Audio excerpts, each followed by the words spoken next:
She stood in the wreckage of her own making, a queen of chaos with a fistful of shredded denim. The store smelled like lavender candles and regret, but Karen didn't care. She was on a mission, and the world was about to hear her truth. The fluorescent lights buzzed overhead as she tore another blouse from the rack, her voice rising like a siren. "This is discrimination," she shrieked, holding up a size-small top like it was evidence of a crime against humanity. Shoppers froze, their carts squeaking to a halt, as the manager, a wiry man named Tom, sprinted toward the chaos. This wasn't just a tantrum. It was a war cry, and Karen was ready to burn the place down. It started innocently enough. Karen, a 38-year-old office worker with a penchant for loud floral scarves, had walked into Bella's boutique that Saturday morning looking for a dress. The store was a local favorite, its racks lined with chic outfits in every size, from petite to plus. Karen, who wore a size 14, had always felt the fashion world mocked her curves. She'd spent years squeezing into too tight jeans or settling for shapeless tunics, each shopping trip a reminder of her insecurities. Today, though, something snapped. The dress she wanted, a sleek, emerald green number, only came in sizes up to 10. She stared at the tag, her face flushing red, and felt the weight of every diet she'd failed, every mirror she'd avoided. The store, she decided, was mocking her, and she wasn't going to take it. "Excuse me." Karen's voice cut through the soft pop music piping through the speakers. A young sales associate, Mia, barely 20, approached with a polite smile. "Can I help you find something?" she asked, oblivious to the storm brewing. Karen thrust the dress at her. "Why don't you carry this in my size? Is this store saying I'm too fat to look good?"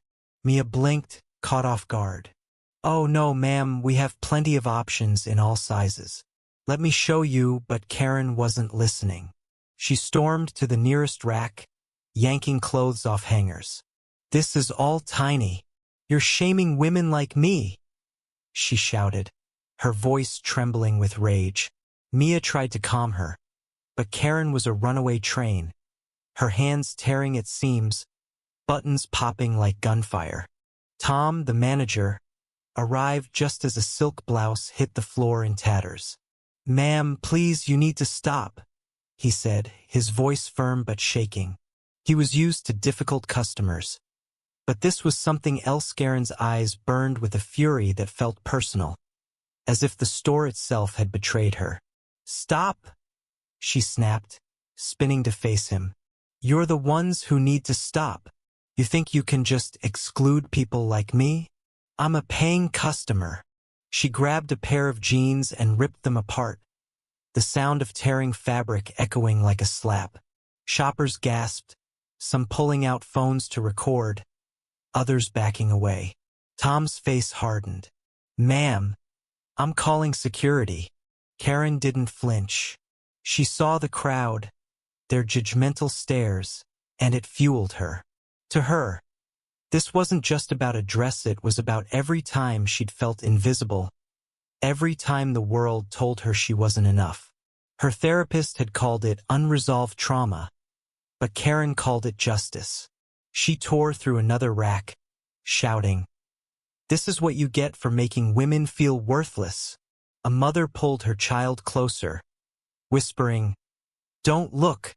A teenager live-streamed the chaos, captioning it, "Karen Gone Wild." The air was thick with tension, the kind that makes your skin prickle, as if the whole store might combust. Security arrived in the form of Jamal, a broad-shouldered guard with a no-nonsense demeanor. "Ma'am, you need to leave now," he said, stepping between Karen and the racks. She laughed, a sharp, bitter sound. "Leave? I'm exposing your scam. You don't care about real women." She pointed at Tom, then Mia, then the crowd. "You're all in on it." Jamal's hand hovered near his radio, his patience thinning. Tom, now red-faced, tried one last time. "We have sizes for everyone. "You're destroying property. Please, just go." But Karen was beyond reason. She lunged for another rack, pulling it down with a crash that sent dresses flying like confetti. The crowd was a mix of horrified and enthralled, their phones capturing every moment. Karen's rage was a spectacle, but beneath it was something raw pain, maybe, or desperation. She wasn't just fighting the store. She was fighting a world that had made her feel small. Mia, still standing nearby, felt a pang of sympathy despite the chaos. She'd seen customers like Karen before, women who carried their wounds like armor, lashing out because it was easier than looking inward. But sympathy didn't stop the damage. The store looked like a war zone, clothes strewn like casualties, racks toppled like fallen soldiers. Jamal finally had enough. He grabbed Karen's arm, not hard, but firm enough to make her freeze. "You're under arrest," he said, pulling out zip ties. Karen's eyes widened, her bravado cracking. "Arrest? For what?" "Standing up for myself." She struggled, but Jamal was stronger, guiding her toward the exit as she screamed about lawsuits and discrimination. The crowd parted, some cheering, others whispering. Tom followed, shaking his head, while Mia began picking up the wreckage, her hands trembling. The police arrived minutes later, cuffing Karen as she ranted about sizeism and corporate greed. The store fell silent, the weight of the scene settling like dust. Karen's arrest made local news, then went viral. Clips of her meltdown racked up millions of views, spawning memes and hot takes. Some called her a hero for calling out the fashion industry. Others saw a spoiled brat throwing a tantrum. The truth, as always, was messier.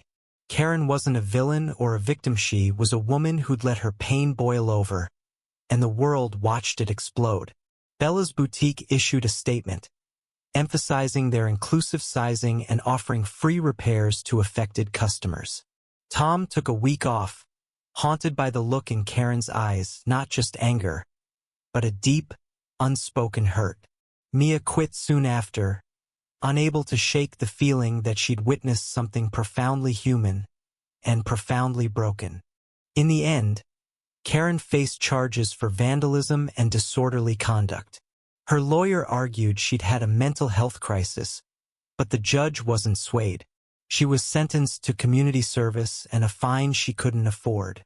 As she stood in court, her floral scarf gone, her defiance faded, she looked smaller, like the world had finally won.